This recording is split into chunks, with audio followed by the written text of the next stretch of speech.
Hey there, everybody. Lyndsay here. Hope you're having a glorious Thursday. I'm so excited to be joining you to talk about some very important things today. Every conversation that we have is très importante.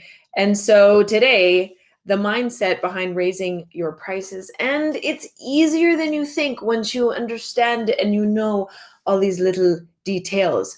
Once you join me live, say hello. If you're watching on the replay, I love to know that you did that as well. And if you would like to communicate with me and ask some questions, I encourage that you connect to our little chat.restream.io/FB, and then you can allow your name to be seen so that I know who I'm talking to. It'd be so great. Hello, hello. I shall put that in the commentos. Just give me a moment, but I would love, say where are you watching from today? I want to know this. What is the weather like today? Are you having a sunny day? I want to know because this is the thing here. It is raining, kind of gross. Go from -30 wet or +30 weather to rainy, nasty. Hopefully, we're going to get some nicer weather here soon. But anywho, I'm going to type this very quickly in the chat so that you can connect your name. Thank you for your patience. You were so kind. You know how you have everything so unbelievably organized before you do something or have a presentation, and then you still have to do extra things? Anyway, neither here nor there. Okay, here we go. Are you ready? This is going to be a really good chat today. So, the mindset behind raising your prices. This is a challenge that a lot of my clients face, actually. And it really does boil down to working from the inside out. So, faith, trust, pixie dust within yourself. But I want to dive into a way that is a little bit more tangible, a little bit more third dimensional, a little bit more humanesque, materialistically, logically, of why to raise your prices. And when I say materialistically, I don't mean like, let's buy yachts and go on helicopter. No, that's not what I'm talking about this third dimensional realm and not the spiritual, energetic realm. Okay. So let us dive into this. Number one, I got cute little captionies for it. There it is. Higher prices attract better quality clients. So with that, clients or customers who only want to buy from you because you're the lowest cost provider will do what? Will do what? Will treat you just like that. So these kind of like, I don't want to say it, but it's coming to mind. The bottom of the barrel clients will expect the world from you, blame you for all of their problems, and leave you for a competitor in a heartbeat. So this is actually from experience from other coaches that I've had as my coach, and clients that I've had, and clients' experiences. This is where this is coming from.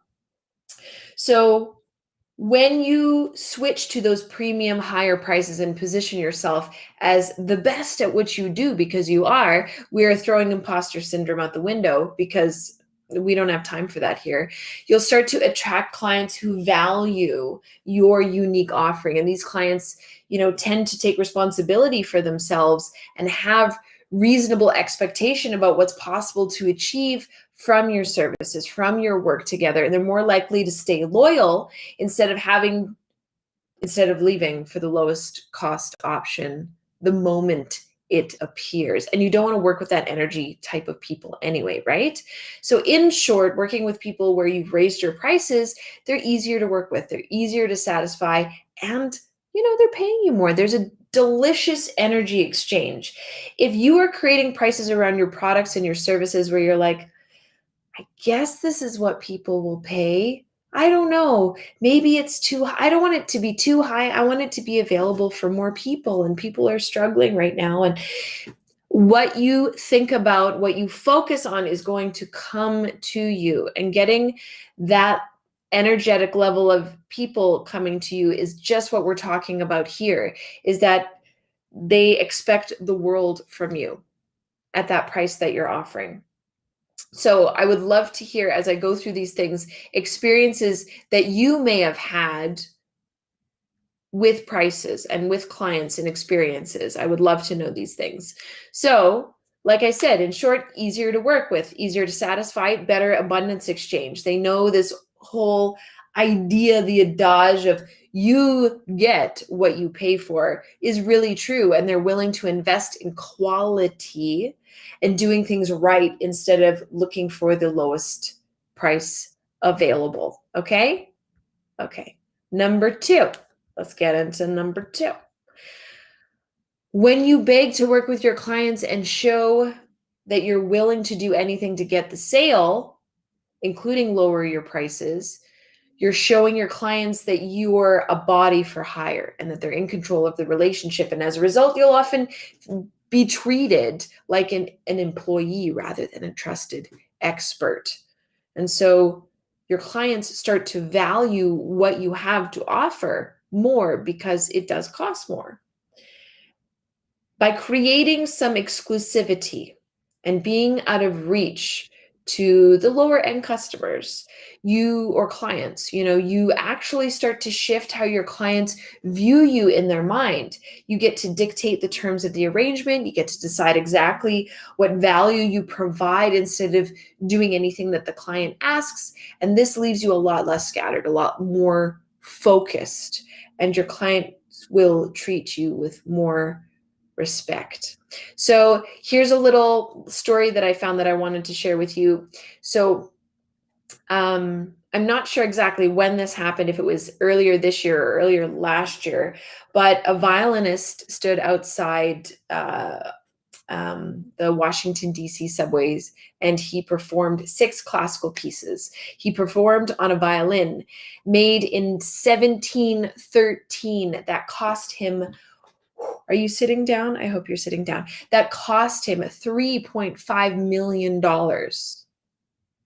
More than 1,000 people walked by on their way to work. And this violinist played for 45 minutes. During that time, how many people do you think came to stop and listen to him play? 6 people. About 20 people gave him some money and continued on their way. In total, he collected $32. When he finished playing, there was no applause. There was no recognition. And nobody passing by actually knew this. And this is Joshua Bell. And he is one of the best musicians in the world. And he commands more than $1,000 a minute to perform his music. 2 days before he played in the subway, he sold out a theater in Boston where the seats averaged $100. Now, we wouldn't necessarily expect the ordinary subway user to be a fan of classical music, but one thing is clear: people pay attention to what they've paid for. I'm going to say that again because it's very important. People pay attention to what they've paid for. And the next one, number 3, your clients will get better results. How is this possible? If you're charging more money, does this make any sense? Yes, it does. Absolutely. So let's say, hypothetically, if you want to make $100,000, you could do so by selling a $100 product to 1,000 people or selling a $10,000 product to 10 people. The first way isn't going to allow you to really form a real relationship or provide quality support to your clients. You can't possibly address each client's unique needs to make sure that they get the result that they paid for.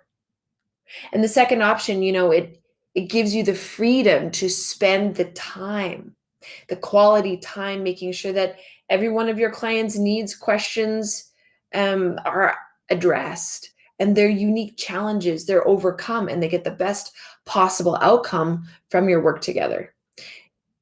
Here's another idea, another comparison. Think about any one of the popular fitness videos on the market today compared to a personal trainer, right? You're able to provide better support here. You are better able to provide support. So let me go back to this idea. Any one of the popular fitness videos on the market compared to a personal trainer, which one is going to get better results for the buyer, for the client? Sure, there's rare self-motivated individuals who prefer fitness videos over all else and works out every single morning. But for the general public, having someone to encourage you, to be right beside you, to know what you need to do to get to where you want to go with your fitness goals, someone to encourage you when you don't want to do that last set of burpees is going to increase your likelihood of success. So you're actually serving them at a higher level.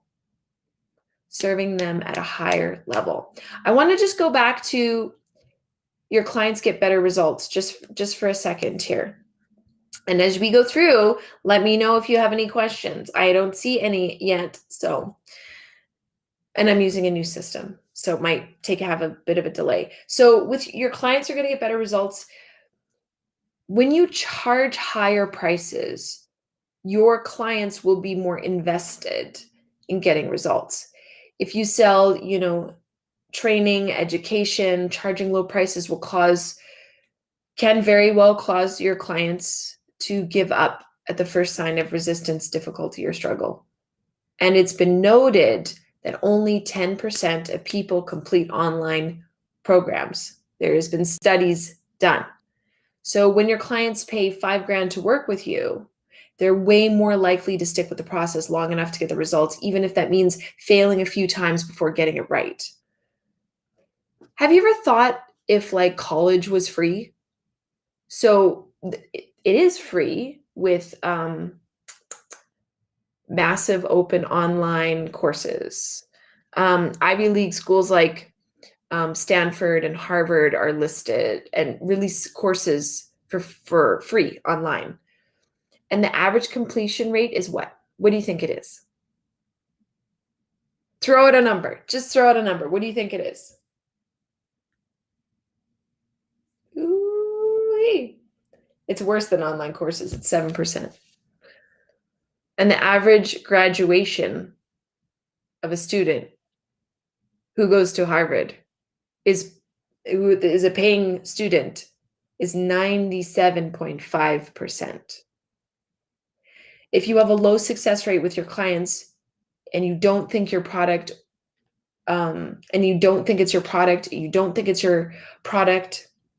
your services that you're offering, try raising your prices. Okay. So these are the tangibly chewy things around raising your prices. Now let's get a little bit more here into the mindset behind it. As I pull my notes up, here we go.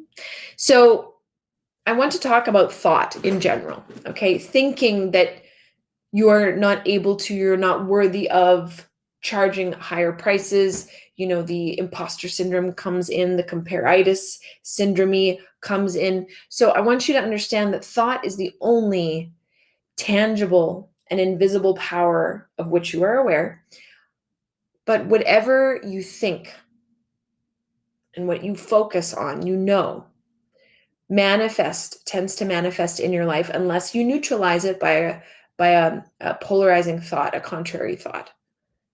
Your thought definitely and positively can produce for you the most tangible capital through your mind, through your subconscious mind. Your subconscious mind moves as it's acted upon by your thought. If you think poverty thoughts, what will happen? You will attract more lack and you will attract more poorness into your life, no matter how rich you might now be. This is very powerful stuff. If you make a habit of thinking of wealth, spiritual wealth, mental wealth, material wealth, you must become wealthy according to the law of reciprocal relationship. In other words, when you think wealth is mine now, I am deserving of this, and remain 100% faithful to that idea, with 100% belief behind it, your subconscious mind will respond by giving you this wealth along the lines, according to the nature of your thought. Okay? I know you guys are like, oh, maybe this is just like a little too woo-woo for me. This is a little, I can't connect to this because I'm used to working, results, money, or lack of money, right? There's some sort of process. We've never been taught that everything starts from the inside out, right? So have this as an idea. All inventions, buildings, structures, cities, and devices of all kinds, including like man-made forms and processes, as well as those of nature, came from the invisible, came from thought first. When you think of standing up from your chair that you're sitting in right now, or your couch, or whatever, you make that motion. The scientist thought of projecting, um, let me say this again.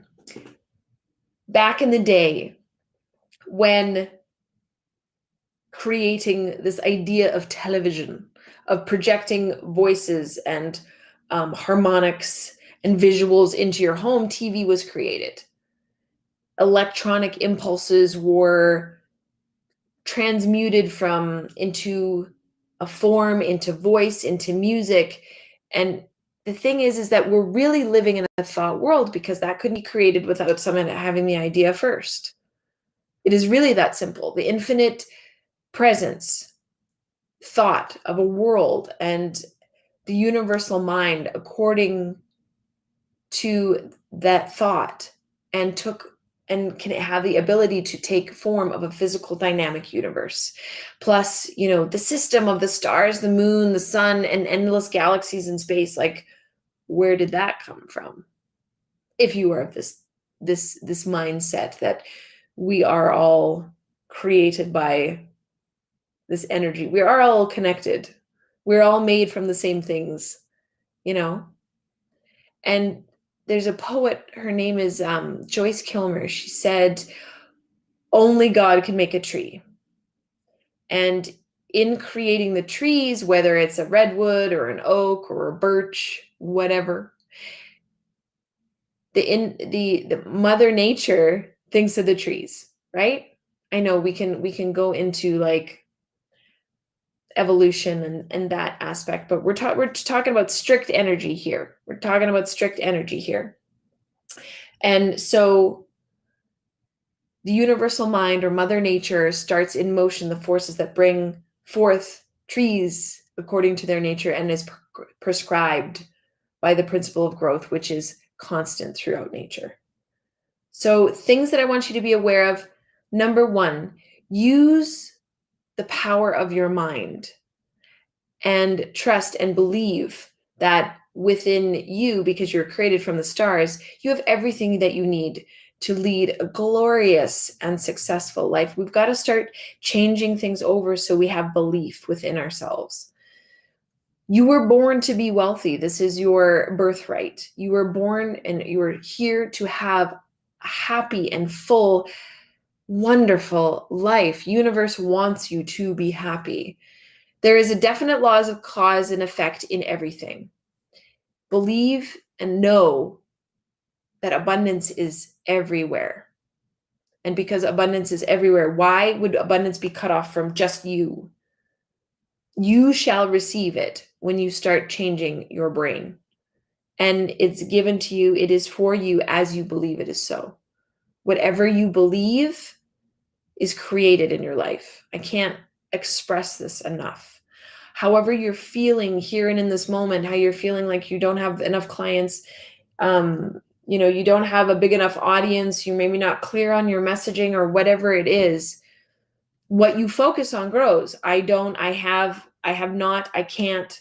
All these negative ideas create more negative ideas. There is always possibility. I'm going to find the answer. Our brain works in question and answer form.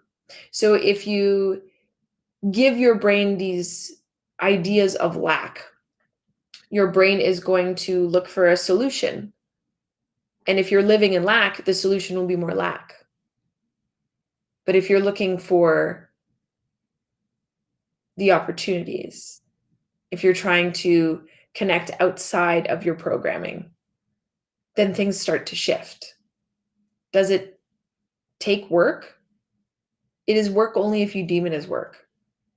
It's designed to be a joy, not a job. And all the riches are within. It all starts with you. It all starts with you.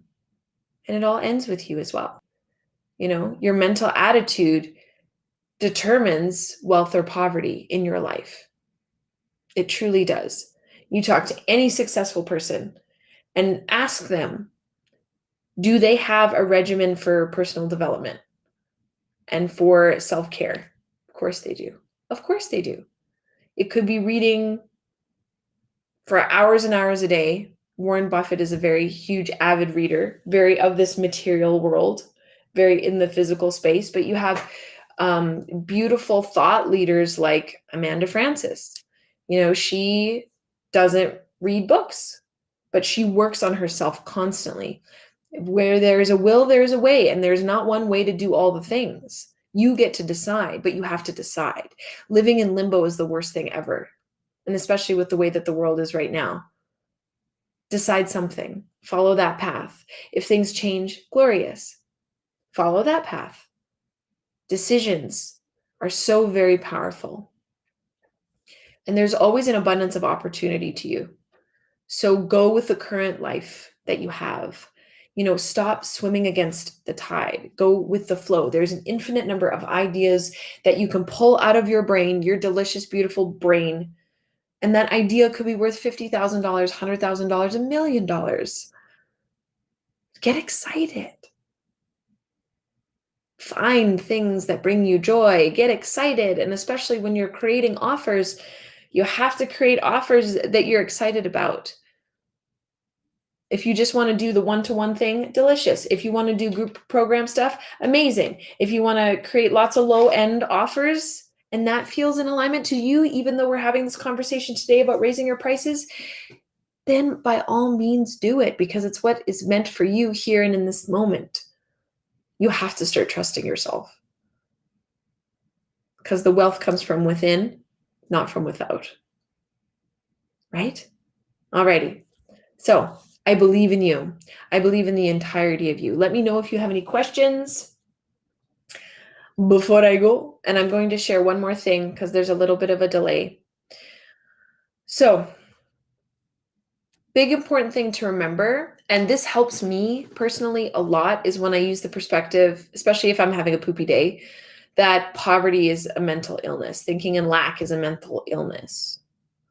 You know, my favorite affirmation from Joseph Murphy that I say all the time before bed is, God's wealth is circulating in my life and there is always a divine surplus.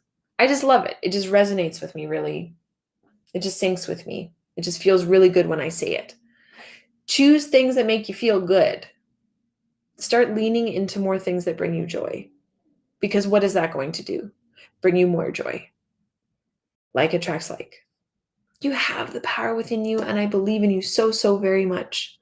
All right? All righty. You have a glorious day, and I will talk to you soon.